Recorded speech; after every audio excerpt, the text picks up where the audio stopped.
Sometimes when I sit down to reflect, I'm telling myself like this work would not have happened in Madagascar if MAF was not there, because the roads were just simply terrible. My name is Wouter Nagel. I'm one of the pilots here in Madagascar. I work with MAF, obviously. And we've been flying Mercy Ships for almost 3 years now. They started flying with us in September 23. And since, we've done so many flights with Mercy Ships. And including this year, we'll probably go and reach over 400 hours to have flown with Mercy Ships, which is which sounds like a lot of hours, but if you translate that into how many hours we've saved them traveling by road, we're not talking hours, we're talking months. We're talking many months they should have otherwise driven on the road. And it's been a very rewarding experience to fly for Mercy Ships. To see the team pick them up from one location, patient selection team, for example, they go and assess the people in the field who are eligible for treatment on the ship. And then we pick them up from that location and we fly them to the next one. And sometimes there are no roads between those places. Or they have to travel back first to the main capital for a few days and then drive to the next destination for a few days. Let's say a week on the road, and we can fly them in 1 hour. You're meeting some very brave patients doing this job, and it's very much an honor.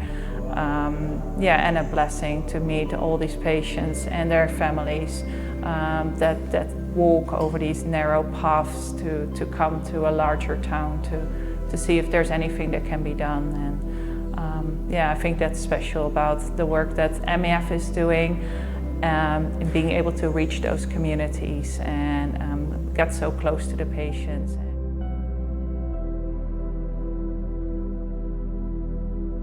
And looking at the landmass in Madagascar, it's a really big country.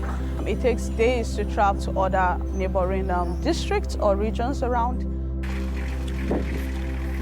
It's been a life-changing experience for me. Just hearing from our registrars and from our patients saying they needed to walk 3 days to get to the hospital makes me want to always keep trying and never give up. Because if people always carry this hope with them that someday help will come, even in this remoteness, and even if I have to travel for 3 days to get to this hospital, then I also feel like I always need to show up for my patients. And I do that always, and I'm just thankful. So to be able to do this kind of work, it's really a blessing, and it brings me joy, because I feel like patient selection is where the mission is beginning.